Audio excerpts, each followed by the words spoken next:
mi pa Naupang itan chuanin anu damdawi bawm chu a en ruka chuti lai chu na bula chuan anu chu a awm a nuam lo tih hriat tak hian a lo awm ve renga itan chuanin anu hnenah chuan nu I damdawi hi a zo vek taw ni hi ti in an hrila anu pawh chuanin khaya ka lo ei saw taw renga ni chu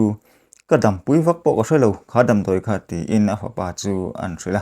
itan chuanin nu doctor an chaw che ni a I ei ngei ngai lawm ka va lei le nge ti in a thowa kal ngal mai chu an tuma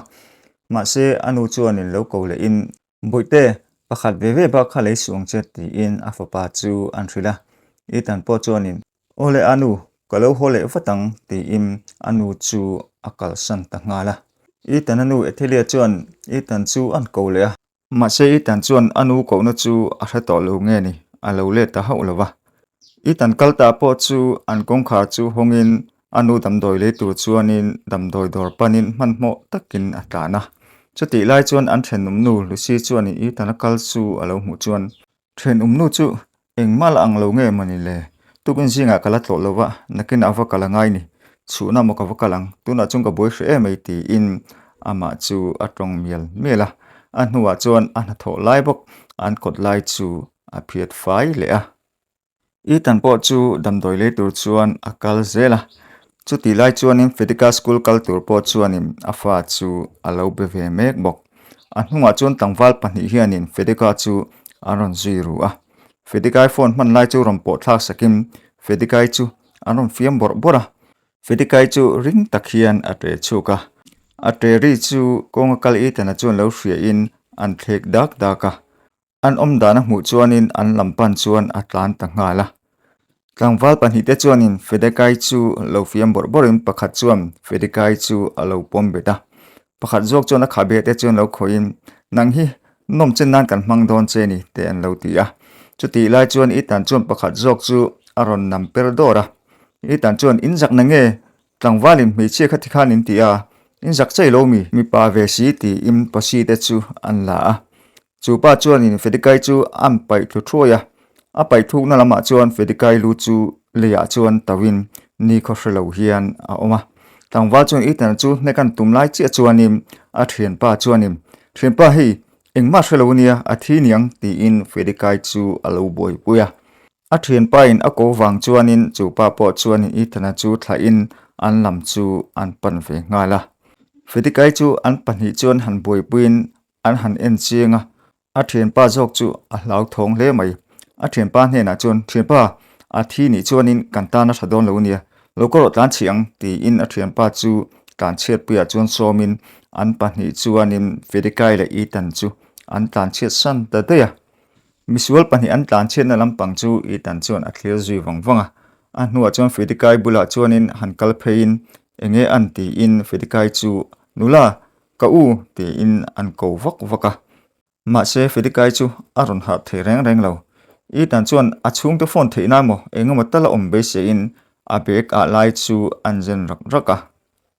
chuti lai chuan an bula chuan police motor chu lo dingin motor atang chuan police si manhmo deuh hian aron chuka itan an Fedica bek a lo khoi lai me kan hmu chuan a ding chota itan chuan an huwa chuan Fedica chu han ko le in chuti lai chuan police pakhat chuanin itan chu aron pom sun dora police officer zawk pawh chuan chutia itana an pom sun hnu chuan a fanu Fedica chu aron boi pui nga zungzunga a fanu chu a hming chuan han ko vakin Fedica ro chu alaron hau thei hau lo chuti lai chuanin itana chu police pakhat zawk chuanin a lo pom bit renga an hnu dewa chuan police officer chu ron hoi chuakin itan chu aron kok wa nang Naupang hetiang hin ka fanu entingi ti thei zawk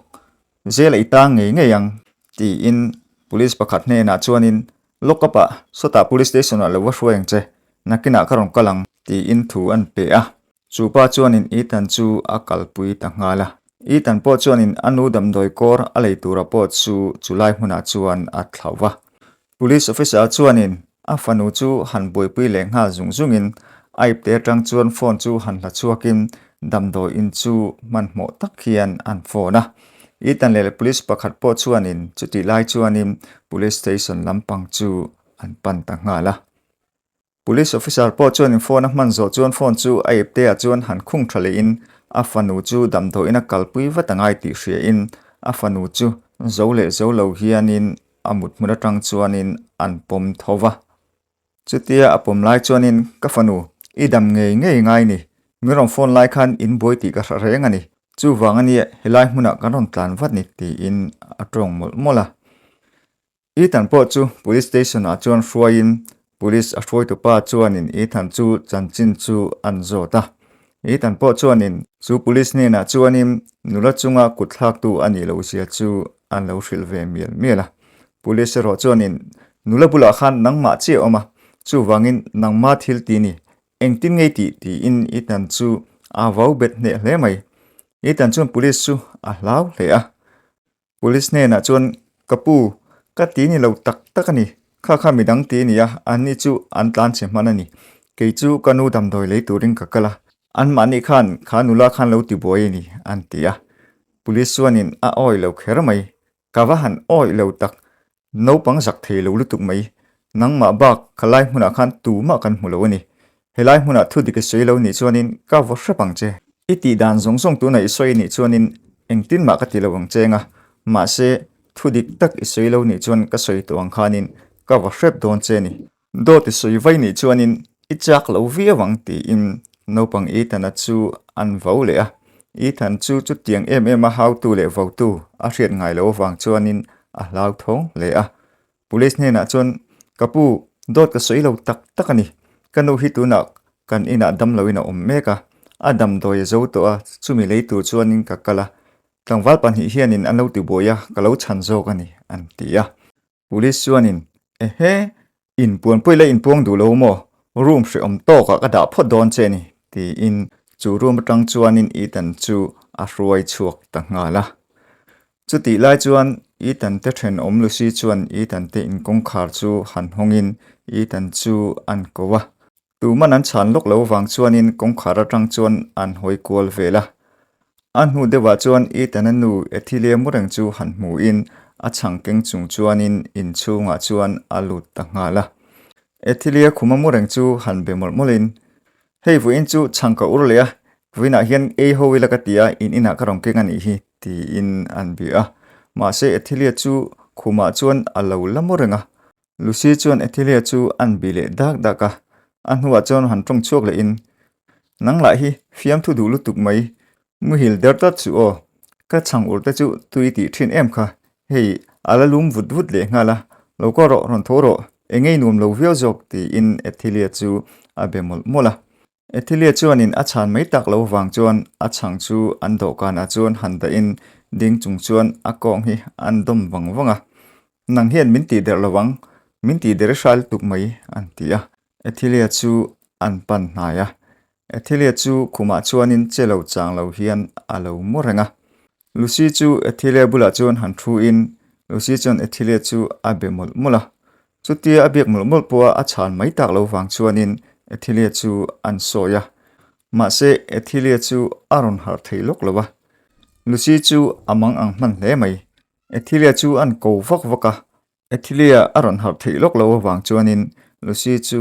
amang ang man tak zet ani an hu dewa chuan ethilia chu aron menga abula lucy thu an mu chuan heta hi ni lo om renga ni mo nga tinge thomi ni lo renga ti in lucy chu aron bia lucy chuanin chutia thoma nei lo reng ti aron soi chu makati hle mai lucy chu ron tong chuakin thom ko ron neina sel tuk kong khar ka ron lu don pon ka ron ko vak chuwa hilai kong khar ka ron lu hnu po ka ron ko na sa che an tia ethilia chuan kamuti hle ni don chu ti in alo changa lucy po chuan ani don chu chang ka ron kenga lo ko ro I tho pem ti in ethilia po chu tho chu tumin lucy chuanin an boi puya kumatang chuanin han thowin apuan sin lai te chu an han the hlima ma se chuti ethilia han tho ta thut chu alu hai ta tlat mai din po ding mar thaman lo tia chuanin khum lampanga chuan azang thal zong chuan atule topa lucy chuan lo boi pi ngal fatin lucy chuanin ethilia chu a ko vaka lucy chu amang ang hle mai a chang le pon lam chu hoin min tampui ru ti in a awa achang le thile chu a ko vak vaka pol lampang chu an ko le thu tu ma reng chon ron trampuin ron lu zai reng an rel si lo amang ang tak zet zet ani an hnuwa chuan damdawi in panpui tha hri in damdawi in chu a panpui ta nga la vedika po kha damdawi in panpui ni in apa chuanin a fanu chu a bebor bora ma se vedika chu alo la har mai lawa ampa chuan vedika hena chuan ka fanu du tak enga tinge heti om tak mai min kal san thei lawang itel lo chuan ko om thei lawani karon thleng har retani apoi ka ti khop mai dam cho le nge nge ro ti in afanu mulai chu a bebor bora vedika hi afanei chuna ni wangin a thi san mayang ti chu police officer chuan a hlau le ani afanu chala te chuan an fopa chu ti lai chuan an ruma chuanin doctor lo kalin chu vele chuan doctor hna chuanin police chuanin afanu chan chin chu azot nga zung zunga doctor po chuanin a chan chin chu lo filin e khai lungai na vak tur om love a thale mayang nakin lokaron har mayang ti in police hna chuan an hrila police officer po chuanin ka fanu nei chuna ni a adam le nge ngai nia thei to min chu pui ro o ti in doctor hna chuan an nge na doctor po chuanin e khai thei to pan chu lom adam chu le ang ka ti chu engma hliam na lu tu ka to lawania ma se te sang thang te kan la kal puyanga voi khat kan te sna kha chuanin engma thil poi thama lawani a thlu ka hian thi tlingang ti kha kan hlau bera ti in police ne na chuan an thrila chu village police chuanin doctor lampang chu pan phewatin a thlu ka thi tlinga engtin moi soi liam na vaka om lawi ti mo ka ti in hlau thong takhian doctor ne na chuan an soi le a doctor chuanin officer ka soi se suala ni kha a thlu ka thi tling kan ti lawa kan hlau thong ber a tlingang ti kan hlau ber kan ti ringot ani e nakina te sang sang te kan nei lenga result chu kan leng thile donia ka kal le photange ti in police officer le afanu fedika chu akala san ta ngala chutia doctor kal hnu chuanin police officer chuan afanu chu an bele mula trapur chung hiam ka fanu idam le ngai ka ti chu o itel lo chuan kom theilawani enga tinge miron phone lai khan karon kalwat lo le ichunga hetiang he thingang ti ring ngai na ka thelawani ti im afanu chu mangai ti hriat tak hianin achal le achal te chu an sik tir vela police officer chuan afanu fedekai hian athi san mayang ti chu a hlau tak zet zet ani afanu chu trap chung chuanin har turin an ngen lopa ma se fedekai ro chu tui takam hil ang mai hian chelo chang lo hian amoranga a hnu dewa chuanin chu police officer chuan afanu chu an en le a mela chuan thin rim na aron lang chuka afanu en chung chuan ka fanu du tak I chunga hetianga thil ti tu hi chu shrem lawin a chuk hau lawang le eng ang mi poni se ke ipa hianin shrem na chu ka hmu tir ngei don ani mi ho safa poni se ka fanu hrom taka siam chu che chu ka chua hau lawang le phuba chu kala ngei ngeyang lo lungai reng reng sung che ka fanu ti in a fanu engma hrelo chu thinrim tak hianin a bemol mola a hnuwa chuan a fanu chala chuan han fopin tura chuan ka fanu ka kalsan photang che kha milak tlak lo kha Naupang kha kawa soi sa hrep teang ti in a mela chuan a thina rim ti a hriat hle mai a meng rum ula reilo te chu ngoi rengin a fanu bula chuan an ding ren rona a hnuwa chuanin a fanu chu a chua san ta nga la lucy chu itana ina lo holok lo wang chuan anu dam doina ombok nen khoyange kalang ti im kholaya chuan itana chu an zong kuala amale ama chu tongmol molin anu kha angai tu vewin ka hrasia damdoi le tur khana chu boxia antia chuti lai tak chuan abula chuanin ethelia damdoi 18 chu amua hanla kangim hei nge hi ni hi itana chuan leitumin akal nge ti kha ka hria natinge hetia abom ruk chu omle enge chunga thlengang le achunga hian thil thalo taka thlengani hrimhrimang mi pano pangfel takani hetiang mai tura bo chi ni lo hrimhrim ti in ama chu atong mola anhuwa chuan ingai to chukim hetiang chu dik theilawang police station panila police avari pot wateng ti in atlan tanga la lucy chu ahman mo ema wang chuanin reilo te a chuan police station chu thlengin police station a chuanin police officer chu alo thurana do kana chuan le kha chu alo keu mial mela chuti la chuan Lucy chu kong khara chuan ron lutin kapu itampui ka ngai ni ti in aron tholut hlopa chu police officer po chuan in Lucy thu sui lai chu ngun deuh hian alo ngai thla in alo ena Lucy chuan in thil thlen dan chu police ne na chuan an thil zungzunga police officer chuan in Nula thu photte chiang zoken min han thil te ti in thuna chu an ko muwa Lucy po chu thuna ko muwa chuan han thu in engtin mo tunai se kha enge omsia ti in an zot thalea Lucy chuan in officer zona chu han changin kan then om Naupang chu anu damdawi le turin achuk lai ngei po ke hian ka hmu ni kan then om lok ani wangin chhun lai vela chuan alo ho to ringin an ina chuan ka chang urkengin kavaluta chuta chuanin kan ko vak vaka ma se tu man min chang lo anu chu khuma chuan alo murenga anu chu tuna damdawi ina kan throi le ngal afapa chu tun thlengin alo la holo wangin kan zunga adam doi buruak akoruk chika hmu ni an rubo niang ti in police ne na chuan an hrila police po chuan in khaya chu tiang ani chuan chui zui ngai ni chu tunge ming ti ten Naupang ming te anu ming te chu an zota Lucy po chuan in lo chang zelim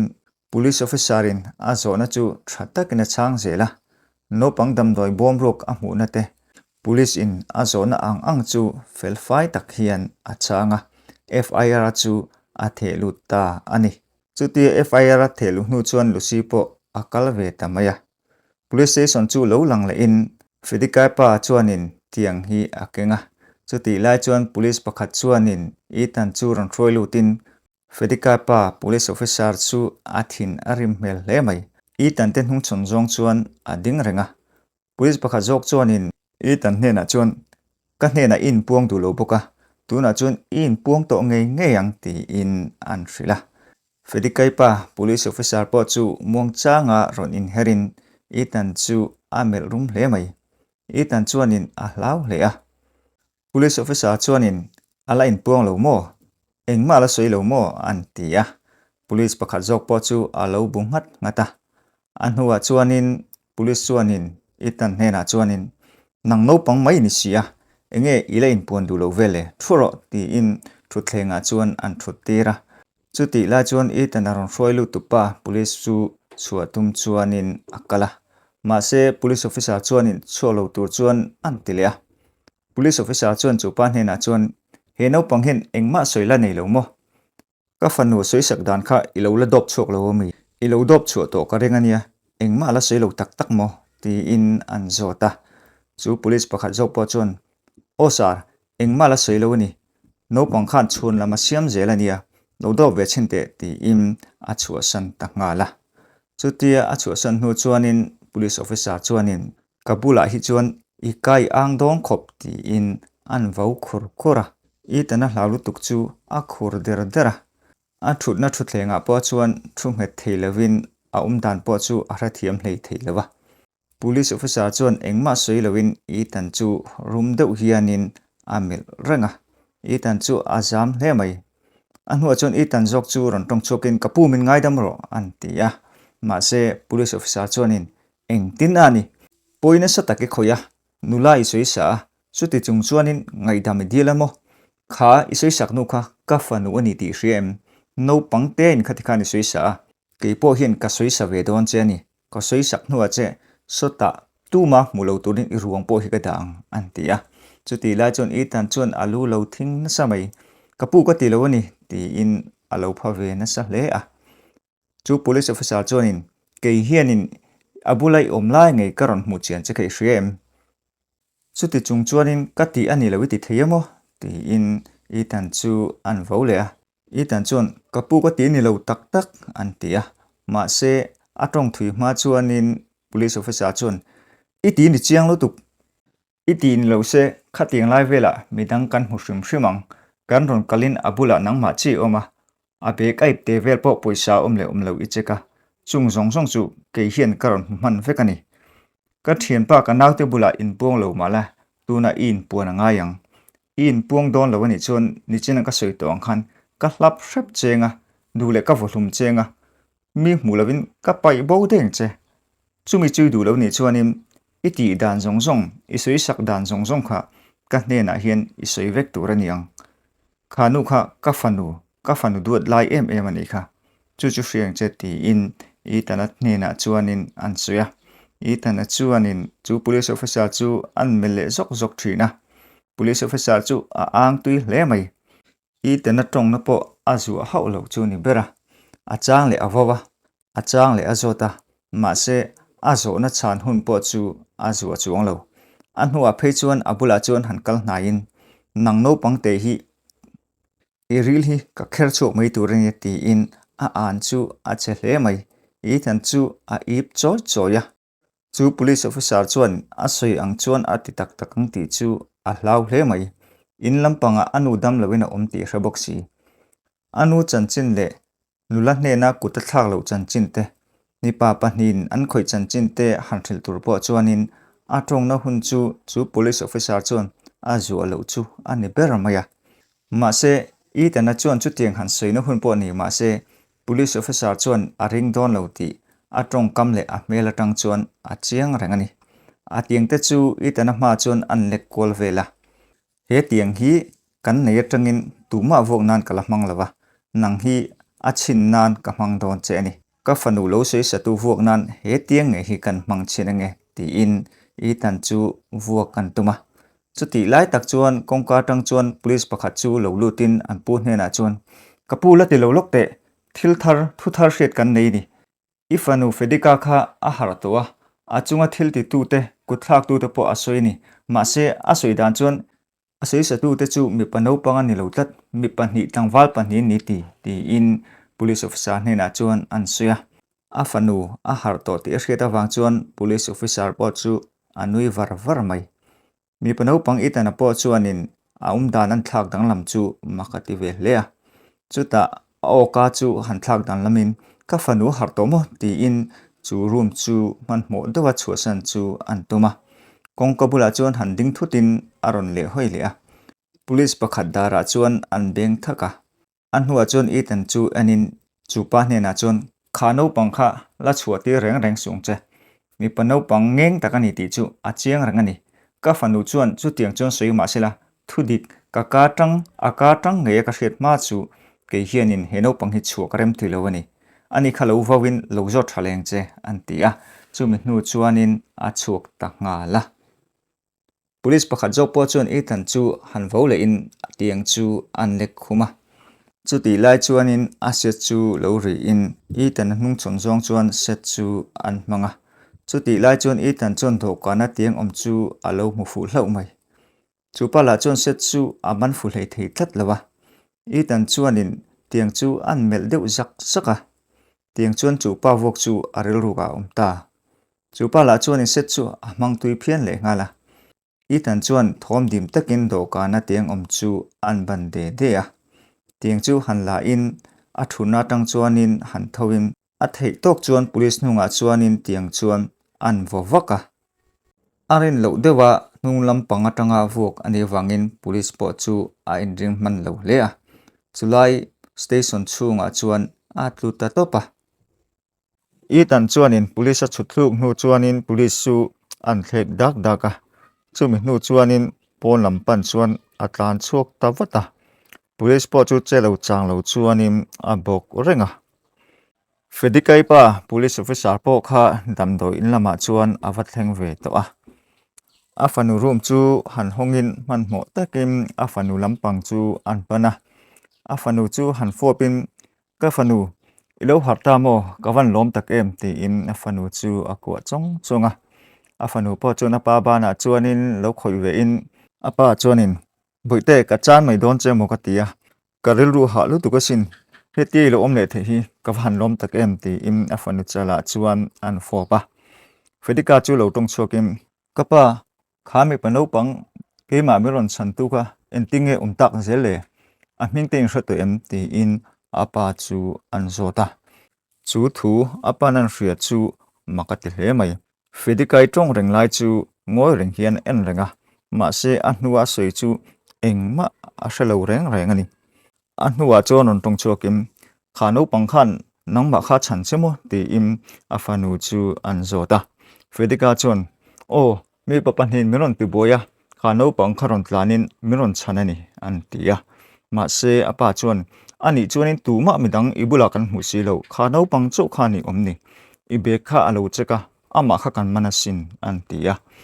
Fedika chuanin kapa ama ngei khana ni min chan ni ama kha hmule ka cha khop mai ama wang khanin engtin ma ko omlo jok ani ti in an suya chutia Fedika thu soilai chuanin abulan thena mi Naupang e tana thin rim zeta an lak son dan te an khum dan te chu apa chuanin ami thla chuan a hmu wara an hnuwa chuan on tong chuakin boite nang hi lo hadin chu tiang chu soi lo la chuanin thil ti su lo jok kan lo man reng alo ni chu khami Naupang char tu ra khan kan lo ngai sin ka soi to ang khan ibula khanin ama chu khalo umin ani khan ibe khalo khoi bok sia ama chu tuna police station a kan da me kani ti in afan hne na chuanin an thrila chu thu Fedika nang thria chuan apa hne na chuanin engtin mo ka pa ani khamin chan him tu nia in lo man jok mo in manani chuanin arang theiang pera ka pa in chhuati rangai ni chu atan po hre om don lutuk ti in apa hne na chuanin an thril zunga apa po chon hre omati mel hle mai chutia fanuin a hril zo chuanin boite thil sual tak kan lo ti jok ani chu mi sual lo jok chu kan lo man reng ani chu solampang kan phone don nia ti im ake kor it te chu anjena phone chu la im number chu an met chuak zunga chuti lai chuan afanu Fedika po chuanin alo nga mel hle mai phone chuanin police station chu an phone a ring tut mu po chuanin tu ma chuan an chang thilo renga an lak theilok lo wang chuanin a thinarim hle a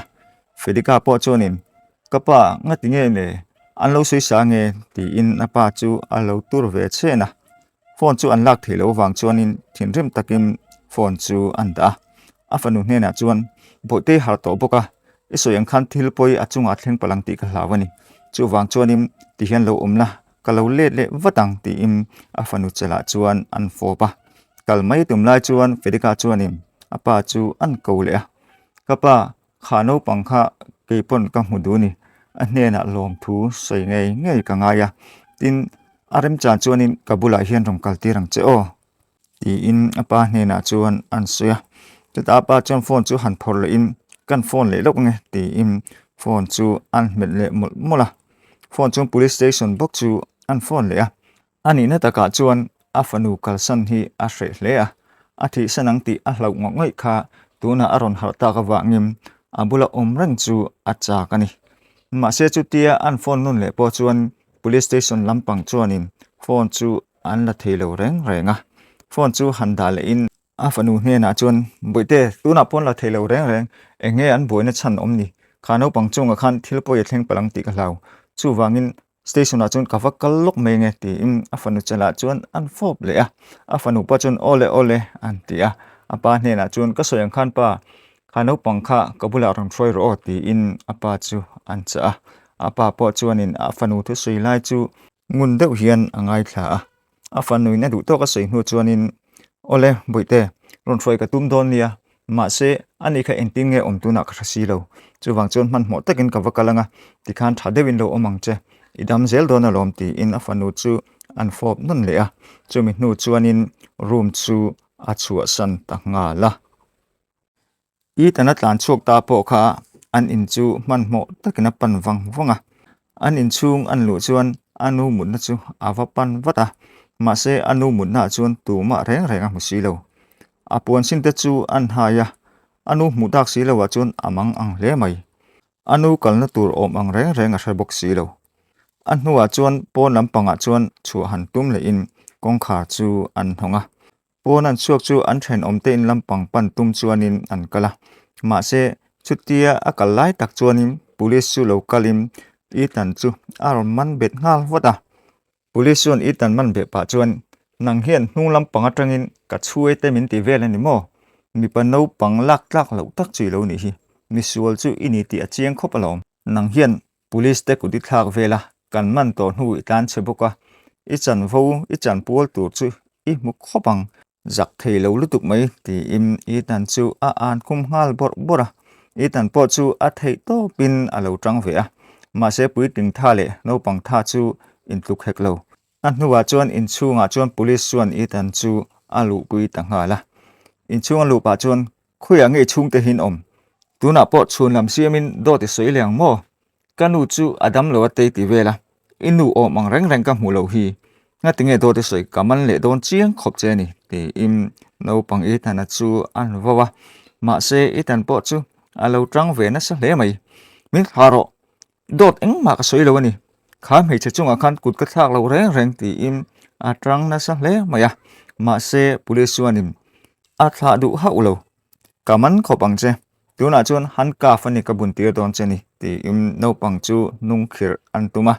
i tan po chu thei to bin lo tranga chu ti lai chuan an then nu lu si chu ron tlan lutin police chu ron vua ka tuma chu vele chuanin police chuan i tan chu tha im i tan po lu si lama chuanin akal phei wata police chuanin en tin ma min ti su kha Naupang kha mi tha tu mani kha ani kha kan mana tu na hen aron tan chu ka ni kha na tinge kha ti meron ti tum ke hi police ka ni hi ti im lucy ne na chuan athiam thu chu an soi zung zunga lucy chuan chu police soi lai chuanin i tan chu makti tak hian amil zawa police chu tong sun som zelim misual kan mana ma se nang en tikhani ron sanania khoi Naupang kha ti in i tan chu manan tum le a ma se lucy chuanin atiang ken lai chu han lek sang le in ron nai reng reng su he Naupang hi ka tha chiang kan then omani hi i tan hi misuala ni ngai lo reng reng chu tiang in mi po e khoi lo shrim shrimang anau pan te lai tangin ka hriat chian ani hi anu dam lawa anu po tu na hian dam doi ina om mek ani anu dam doi le tura akal nang ni hian in lo man ani mo ke ka lo boi te reng nen station a po FIR ka ron thelut nge nge sin an tia police po chonin awamak te noi ve a ti chuak rungota an hu chon i tan chu ron tong chuak ve in kapu ulusi thu soi hi a dik vekani ti in police ne na chuan an soi le a police po chon a mui chu an toi thoka a mak hle mai a thil om dan poi ka tha thiam theilo ani ani bula nge khan nang ma kha kan musia ma se ani kan pu fanu po kha aron har towa ani khan thudik tak chu aron soi thei nge yang nang hi ni chuanin I chak don lo ani o tuna chuan in beng dai thi ro eng tin ma ka ti don lo chu ti in akut chu an phar chuaka chutia atong lai chuan kong khar chu aron in hong puta police officer chu ron lutin I tan le lucy chu an tol phei dora police pakhat jok po chu an pu bula chuan kalwatin thil om dan chu awa hril zung zunga police officer chuanin I tan le lucy chu an en wangwanga I tan te lampang chu an pan pheya ma se lucy chuan miron nai su ti pa in atien keng lai chuanin vuak an tuma ma se police officer chuan akut chu han suin I tan hena chuan boya imi hriat thiam ka ngai ni ka fanu kut thak tu a ka lo ngai che ma se ka fanu in engkim min hril vekani nang hian eng mai ti su lo ani mi hre thiam ang che ipoi na sata kang khoi zo kani nang hian in ka fanu chu kuti thak lo mai ni lovin ka fanu chu mi su la ka I chan him zo kani chu ka fanu in min hril veka tuna hian in hi karon zonga karon mu thei lau cheu ni hi boya ka chunga kan chung ko chunga thil iti na hi aro pui kan ti ka fanu I chan na hi aro pui ka ti khop mai ma se khongai takin I chunga kan ti wang khanin min ngai damang che ti im ngai dam chu an dila police pakhat jok po chu ron tong chokin tuna khan kaloman le tre palom ma se hi ahun ta kai lo thleng ani ti in an pu chu an thrila I tan po chu lo tong chuakim kan lo boi nei te sin ti in fiam thu chu an tho zuya lucy po chu ron tong chok ve im ke hianin kiangin lo vo ka tuma I tan hi misuala ni ngai lo ti ka tha chiang ani tuna chon thu dikin hret towa anu hi dam do ina om le ngala ti in an suya police te po chu an han nui ham hama an huwa chuanin I tan anu chan chin te chu han soi chiangin tuna dam do ina om mek thu te po chu lucy chuan an thrila police officer po chuanin ani chun ka fanu po dam do ina oma chu wang chuanin dam do ina chung kan kal ho thei don ani chu inu dam do in a om man zong zong po ke hian ka tum vekang ti in police officer chuan I tan chu an thrila an huwa chuan han tong chun som zelin ani chun I tan anu hi ka fanu uat pia che arum pia che om kha ni mel khop mai chu ba ka FIR ron theluna ka he Naupang hi niang mo ti in lucy chu an zota lucy po chu alo bunghata an huwa chuan police officer chuan ani chuan hei tu na hian kan hmuta lom an tia chu mi hnu chuan I tan chuanin ani chuan dam do ina ka vakalange ti in kal chu an tuma ma se police officer chuanin I tan chu lo dangim lucy po chuan nakina kan kaldonia tuna chuan la hun hri lo hei kan lain biak hri hi ti im itan hena chuanim an thril mola itan po chuanim lusi tu sei chu ngun dewina lo ngai tha a itan chuanin ani chuan entika nge ka hmu theiang kanu chuan min ngai to dona sin ti in lusi hena chuan an soya police officer chuan ekhai boya inu chu ka fanu omna bullo ka hian a oma keima ka rol nge hian chuta chung kan kaldonia kan motorin kan kaldonia man mo chu angche inu nen chuan inin mu emang ti im itan hena chuanin an thril dapa no si po chuanin ani chuan vain siam ro ti im in thak tur chuanin itan chu akal ta ngala itana in thak tura akal hlan chuan lusi le police te chu lo ti howin an thil ti dan an in hriat ton lo wang chuan an nui po aza hle hloma chutia an ti ho lai chuanin itan po in thak zo to in damdo in chu an pan ta ngala damdo ina chuanin itan chu lut ma sain anu mu ve le chuan anu chu awakwa ngala anu po chuan afapa chu lo kowin anu fa chuan in ngai ti hriat tak hian an han in kuwa chuti lai chuan police officer po chu an bula chuan alo ding ngoi renga itan anu ethelia chuan afapa hne na chuan ka fapa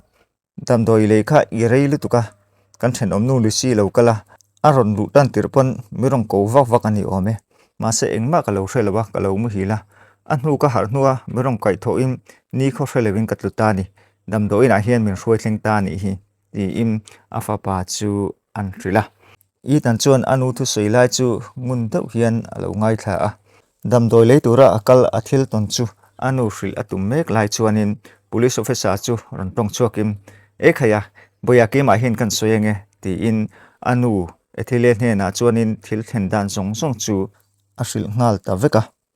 ifapa hi poi khoi tu mati in kan lo mana kan lo ring sual der ni chu wangin nampo inun na pon lo tor pha tre pani hi inchunga hian poina sata kan khoi zo kani ma se ifapa hi poi khoi tu ni lovin ka fanu chan him tu ni antia chuti lai chon ethile chu rni chokin e he ka fapa chu tiang zong chon i lo che ni mo kawan chuang tak che em ti im afapa i tana benga chuan an khoya chumin hnu chuan an nu fa chuan an han in ku le a chutia nu fa in mangai le in ngai tak an han in ku chu police officer po chuan an hnung lama tang chuanin alo en ve renga an huwa chuanin police officer chuanin i tana hne na chuan afanu in hu achak thu te chu an thrila afanu mutur chuanin i tan le police officer chu an kal ta ngala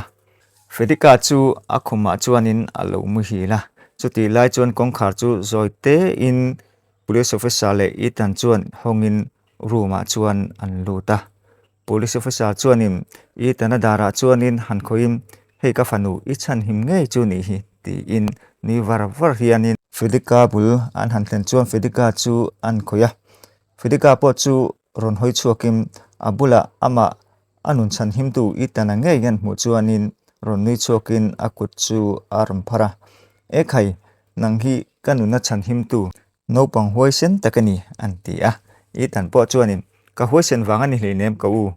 keikha tikhanin aron ti boilai che ka hmu khanin chan che karil ro om tata karon tlana ni antia fedika chuanin nang khalo kal lo la entin nge min tiang ti po ka ngai tu ngam lo ni i lo kal hlawa hei ka him pha hlawa ni hi damdo ina chun om maila ka ta na poi lo reng ani khati khan min te lo la chuanin damdo ina om tak po ka ni don lowa ka pa po hian min mu to lo mai theini khang ten en khan in sual ta mi ti in itan chu an zota itan chuanin in sual love itluk nu khanin an pani khan an en chia in sual pui tum maila nangma khan hlau chening an tlan chedei an tia apa churan in rolin ke hian boi kan soenge ke hian in ka mu chiang lo ma lo boi pui dan che chu ani hian ip te kha alo zen ka ti kha ani hi kan lo ringa kan pot son dora police station ate kan hroi ni an tia chuti la chuan itan po chu lo ni varvarin min mana min shok na sa sin an tia fedika chu ron tong chuakim chu nang chu mi sual ang derin zela ti tang to ni mo te chu kala tang lo sin an tia itan chuanin o hei ipa te he min man tlatalom police an nia ka hlau te mai sin o min vauna sa si an tia police officer chu ron rolim o boya khatiang te kha chu kan man lo che in rin hel tur dangan silwa ma se hi tu na chuan kan man to mi lo che hi ti in I tan chu an ku a I tan po chu alo ni vara chuta han tong chung zomin nang hi mi pa Naupang mai le ni a ma se ipui tin huna chuan ke ni ang police officer hi ni itum tura ni ang mirin tlak takini nga misual man tu ini don bokani tuna po misual pani nangma wangin an tlan chiania ka fanu hi a him phani hi ti in an nui vara chumi nu chuanin chu room chu an chu sang ta nga la hun te liam zela fedika po damdo in atang chuan chuak to im ethilia po damdo in tangin a chuak to boka ethilia te na chuanin an nu fa chuanin lim takhian an ti a chuti lai chuan an kongka chu ingkit datim I tan chuan kongkhar chu awahonga anu ethilia po chuanin tunge ni o ti in alo thlek ve daka I tanai kongkharan hongchia chu arin lo deuh thila muta kongkabula chuanin fedika le police officer chu an lo ding renga chutia an pathuma an han in mu chu an in ku ngal wata in chunga chuan on lutin an hlim ti hriat takin an on nui lut sanga ethilia po chuan fedikai te pa fa po chu alo ni ve sanga thut munte an han rem vela fedikai pa chu ron tong chokin kha I thazel mo hei kanon leng vel holani hi ti in ethilia chu an be bora ethilia po chuan adam chak to thu chu alo hril ve nga la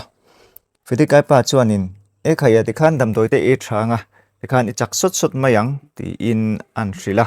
ethilia chuanin ni e hei damdoi te ka thalom ka fa pa hianin ka damdoi e hun chu a hre khop mai ani hian min hriat puin min e tir thlapa fa pa fel takka nei ni an ti a fedikai pa police officer po chuan ni e fa pa fel takka nei ani ti chu te hian ka chiang ani hei ka fanu po hi ama awang liawin ti hian ka bulala thei ania if pa hi omlo se engtin nge ka fanu hi omang ti po rin ngai na ka hrelawani an ti a fedikai chu ron tong chokin ethilia hne na chuanin fapa huaisen le fel takinei hi ka chuang hle mai che min chan him tu fapa I nei hi kalom hle ani an tia chumi nu chuan ti rang te an han soya fedika chuanin I tan le ethilia hne na chuan lom thu chu a soi bang lawa an huwa chuan I tan chuan zona ron zotin misual te an man le man lo thu chu an zota police officer chuanin e khai boya ni e chu thil chu kan lo la hril mi lo che ni mo in hril na hun ram chang po ala lo bokani hilai hmuna kan rong kal le boxi lo nen in number kan lo nei boxi lo nen kha ka fanu man tu te khate lo ti boi tu te kha manan ni a anni chu pani ni in zela kan khung to ni anni pani kha ama po lo tang fo ton ni a ma se ang case san lo wangin an chok le mai thina tuna po case dang an nei a thilru ka wanga zon me kan ni a ti hianin case pani an nei kop don ni chu ti in amni man chan chin chu an hril dapa ethilia chuanin chu tianga mi sualan man thei chu alom amati thu te po an soya anuwa chuanin an tong chuak le im kha ifanu kha avan mel em ve ti in azona an zota chuta police officer chuanin afanu fedika chu han ku in ni e ka fanu nei chun ka fa nei chun liu ani hi pasali nei to lo boka ti hian chung ko kan ni mai dona mi le ti in fiam thu an tho a ethilia po chu zatak kian aron ni chuka chuti lai chuan ethilia te kongkhar chu ron in hongin an then nu lu si chu ron lutin cake aron keng luta chutia in leng an lo nei chu ading chuta anhuwa chon on tong chuakim e khai karin lo deuh kan mu cheu chule hei cake ka ur le ka tia ma ni chu e chu atui du lo ema heta ka rong keng phe ni hi an tia ethilia po chuanin lo nui varin e heinia kanin leng ten hen kan e honga atui phian ang chu an tia anhuwa chuanin cake chu an e hoin an zawai chuan an hlim le a ti rang te an han soi howa ethilia chuan afapa chu a chuang ti a hriat le mai tin an then nu lu si po chuanin itana anutana a fel zia po chu fedikai te pa fa ne na chuan a soi cham chi a an vai chuanin hlim takhian an ti ho ta a ole khati kha lo ni le mai ro se o in mi du sak na thina kalom thin em video te in lo ngai thla in lo ena like te comment te share te a du sak na tin rengin min vur ani bere in chunga kalom tak zet ani in zawa in thlir tu ngai thatu te hun man nuam le vek ule